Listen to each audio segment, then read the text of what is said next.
Hi, I'm Katherine Norland, and this is a prose poem from my book Poetic Prescriptions for Eternal Youth, examining earthly beauty from a heavenly perspective.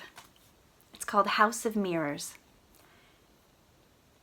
When entering the House of Mirrors, I carried every bag I'd collected over my lifetime.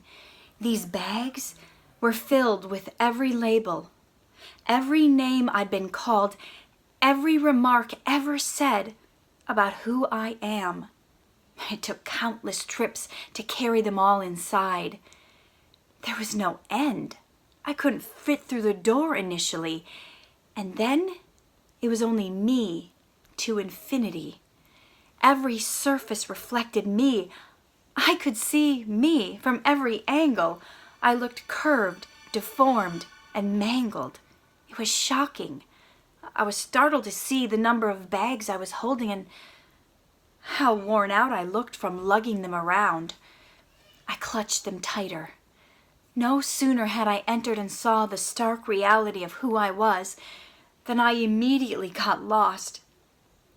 And I couldn't see where to turn. The only thing inside was reflective glass everywhere, and me and my bags in all directions. I was uncomfortable.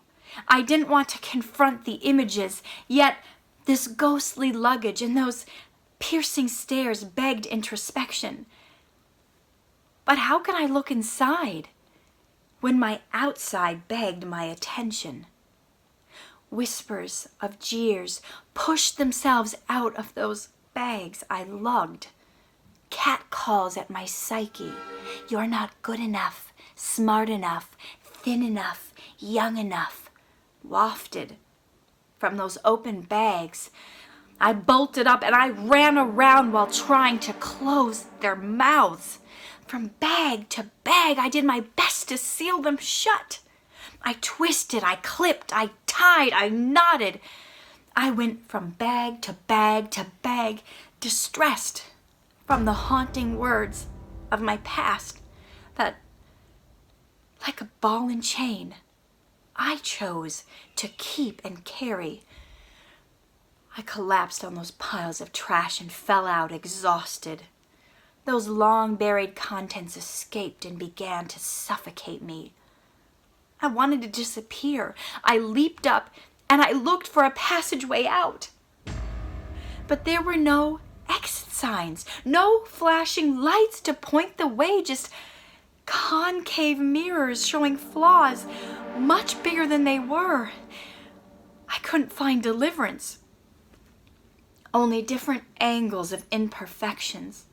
Some I didn't even know I had until I began looking for them. I counted each gray hair, each line, and I decided just to give up. I sat down and I waited for someone to come and rescue me.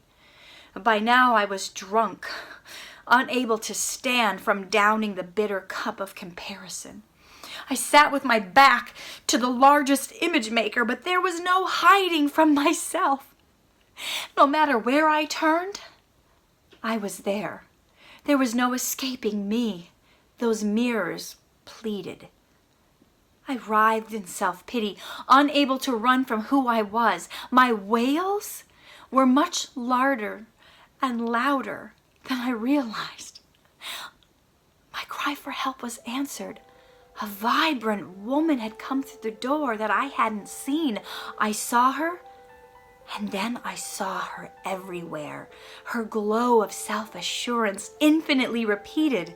She was not dazed, neither was she confused nor lost. From the instant she entered, my eyes came off myself and were placed on that exquisite woman who was carrying only a lone golden silken sack. There was something about the way she smiled. Her lips crinkled, her eyes twinkled. She was more than 30 years my senior, yet in her, I saw no flaws. She was older and apparently more wise because she didn't look in the mirrors. Not once. Her eyes seemed fixed on me. and with the grace of a swan, she floated over to me and extended her hand. I dropped the baggage I came in with, and without effort, I took her hand and I rose to her level. She knew the way out, the unseen door. I was back in the open air, sitting on a hill, overlooking from where I came, and I thought about what had occurred. I contemplated what it was like to be lost with nothing but a hideous version of myself. To my right was her golden silken sack beside me, and my name was embroidered on it. And inside was everything I wanted to have, to do, to be, and become. And then I heard a voice saying, "You are enough, as you are, to complete whatever your heart desires. You were made for such a time as this. You already have everything you need to fulfill those dreams, whatever they are.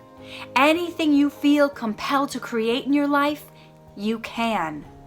The only caveat is that it must travel through the hearts of mankind." That was it.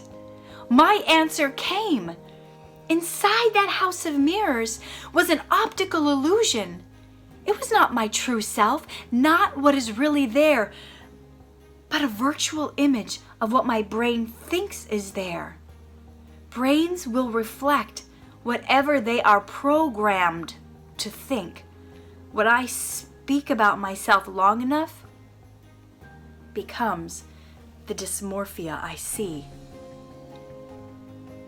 When my eyes are on myself, all seems hopeless. Self-pity ensues, and I can't shake the chokehold of depression.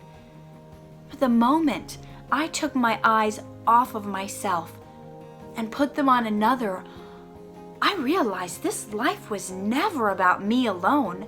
What I become or achieve cannot be stopped by my inadequacies, but only by what I allow myself to believe. I found out that I become the most beautiful version of myself when I get down to help another, to lift someone else in need up and lead them out of their mess and walk them towards the light, hand in hand, together. Hey, it's Katherine. Thank you for sticking around till the end to watch my video. Please subscribe to my channel. Hit the like button, leave me some comments. I would love to hear from you guys, what's going on with you. And there's a little bell button you can click on too, so you're always alerted when I upload a new video. Thank you for being part of my community. See you guys in the next video.